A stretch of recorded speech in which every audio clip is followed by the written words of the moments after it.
It's not less than a miracle to me. Youth club अगर ना मुझे उस दिन मिलता तो सुसाइड मैं कर चुका था। मेरे लिए बस वो एक 10 सेकंड की मेरा डिसीजन था। मैं हर 2 दिन बाद इमरजेंसी में होता था, हर 2 दिन बाद इमरजेंसी में होता था। तो मैं इस चीज़ को लेकर बहुत डर गया था। मैं इतना डर गया था कि मैं आपको बता नहीं सकता। मेरे अभी भी वो बात याद करते हुए मेरे रोंगटे खड़े हो जाते हैं। मुझे था कि सुसाइडल अटैम्प्ट, इसके अलावा कुछ नज़र नहीं आ रहा था। मुझे लग रहा था कि अगर मैं ये चीज़ कर लेता हूँ मेरी इज़्ज़त भी बच जाएगी, फैमिली की इज़्ज़त भी बच जाएगी, किसी को कुछ पता नहीं चलेगा। मेरे जीने का मकसद ख़त्म हो गया था बेसिकली।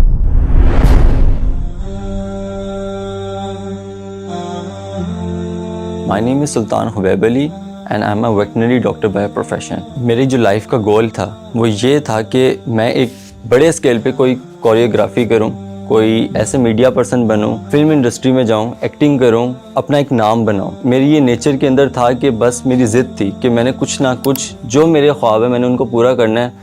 नो मैटर सोसाइटी क्या कहती है, नो मैटर दीन क्या कहता है, नो मैटर कि कोई भी क्या कहता है। इस दौरान मैं कुछ फंक्शंस वगैरह लाइक फैमिलीज़ में कोरियोग्राफ करता था। इसके अलावा जब ये हमारे डांस क्लब्स वगैरह ये होते थे, इस दौरान पार्टीज़ भी होती थी जहाँ पे मैं बता नहीं सकता कि क्या क्या चीज़ें हो सकती, like drugs, mixing, female interactions वगैरह। और वो इतनी कॉमन होती है कि आपको वो गुनाह ही नहीं लग रहा होता। मैंने कुछ ऐसे लोगों को अप्रोच किया जिससे जो है ना मुझे आगे आने में हेल्प मिले, इंडस्ट्री के अंदर आने में।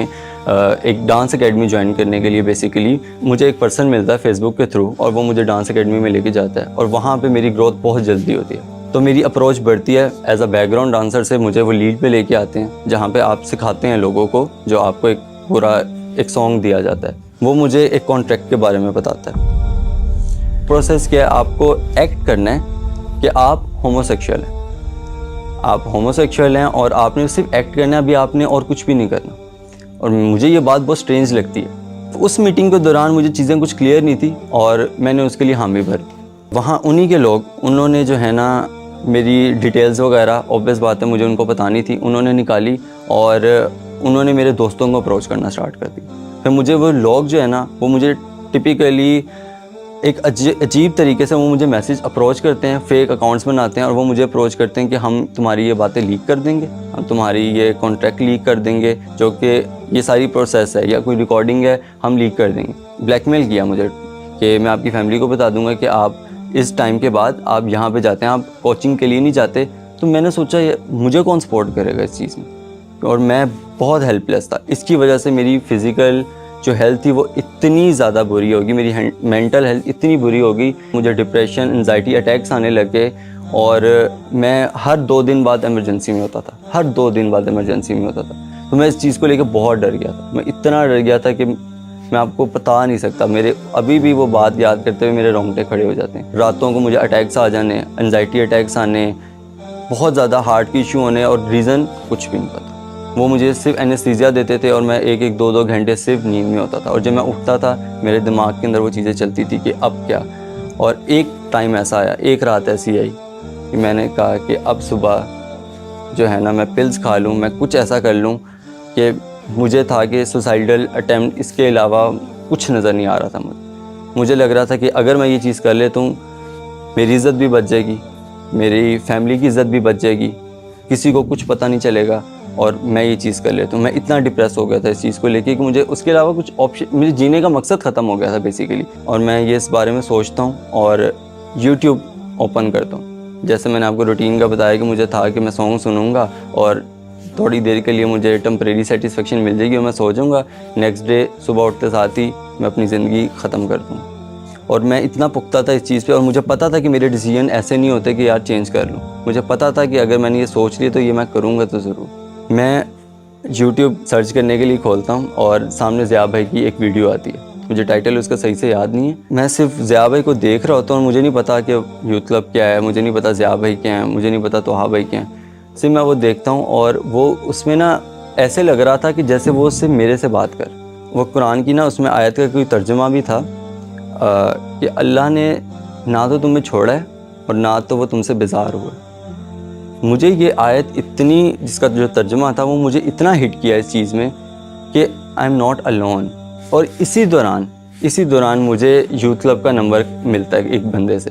तो उन्होंने बताया कि यूथ क्लब है और जो है ना आई थिंक आपको इस चीज़ की ज़रूरत है। वो एक रैंडमली कहीं से मुझे मैसेज आता है, इंस्टाग्राम पे मैसेज करते हैं और वो मुझे ब्लॉक कर देते हैं। मुझे नहीं पता कि वो कौन था। खैर मुझे उस दौरान मुझे कुछ समझ नहीं आई थी मैं क्या करूँ। मैंने सिर्फ नंबर उठाया और मैंने जो है ना टेक्स्ट कर दिया। सुबह वो मुझे टाइम बताते हैं कि आप इस टाइम के लिए आ जाएँ, चाहे आप आधे घंटे के लिए आ जाएँ। और मैं फिर सोचता हूँ कि नहीं, मुझे नहीं जाना चाहिए। मुझे नहीं लग रहा कि शायद ये चीज़ मेरे लिए वर्क करेगी, क्योंकि मैं ये बंदा हूँ ही नहीं। मैं म्यूज़िक सुनता हूँ, मैं ये चीज़ें करता हूँ, मैं कहाँ ये मौलवियों के बस पड़ जाऊँगा। और क्या मतलब मुझे समझ नहीं आई थी कि वो क्या ज़्यादा से ज़्यादा ब्रेन वॉशिंग कर लेंगे, लेकिन मुझे इस चीज़ से प्रोटेक्ट तो नहीं कर सकते, क्योंकि पर्सनली वो भी मुझे नहीं जानते। क्यों कोई शख्स किसी की मदद करेगा बगैर किसी वजह के। तो जिस रूट से मैं जा रहा होता हूँ, मुझे उसी रूट पर जब मैं सिग्नल पर खड़ा होता हूँ, मैं जो है ना इधर उधर देखता हूँ और मुझे यूथ क्लब का वो ऑफिस नज़र आता है। क्योंकि जिस रूट से जाना था मुझे नहीं पता था कि यहाँ पे वाईसी का, मैंने कुछ सर्च नहीं किया था और ना मैंने मीटिंग के लिए उनको हाँ बोला। जस्ट यूथ क्लब का वो मैं बोर्ड देखता हूँ, फिर मैं डिसाइड करता हूँ कि अगर तो मैं यहाँ तक पहुँच गया हूँ और चलो वाईसी आ ही गया हूँ, मैं देख लेता हूँ कि क्या चीज़ है, ये क्या ऑर्गेनाइजेशन है, ये क्या है, ये लोग क्या मेरी हेल्प करेंगे इस चीज़ में। मैं वाईसी के अंदर एंटर होता हूँ और मेरी मुलाकात भाइयों से होती है जो कि मुझे कभी मिले नहीं, जो कि मुझे जानते नहीं, लेकिन वो मुझे उस तरीके से मिलते हैं, वो उस मोहब्बत से मिलते हैं। मतलब मैं उनसे पूछता था कि आप मुझे जानते हैं या आपने मुझे कहीं देखा है, तो वो मुझे कहते हैं कि हाँ आप इस्लाम में हमारे भाई हैं। तो ये चीज़ मुझे इतनी इमोशनली हिट करती है और मैं इतना इमोशनल हो जाता हूँ सिर्फ इस चीज़ को लेके कि वो जो बंदा मुझे फ़र्स्ट टाइम मिल रहा है और जो मुझे देख रहा है, तो ना वो मेरी पर्सनैलिटी को जानता है, ना वो मेरे पास को जानता है, और ना वो जानता है कि मैंने कितना गुनहगार बंदा हूँ, मैंने क्या क्या चीज़ें की हैं।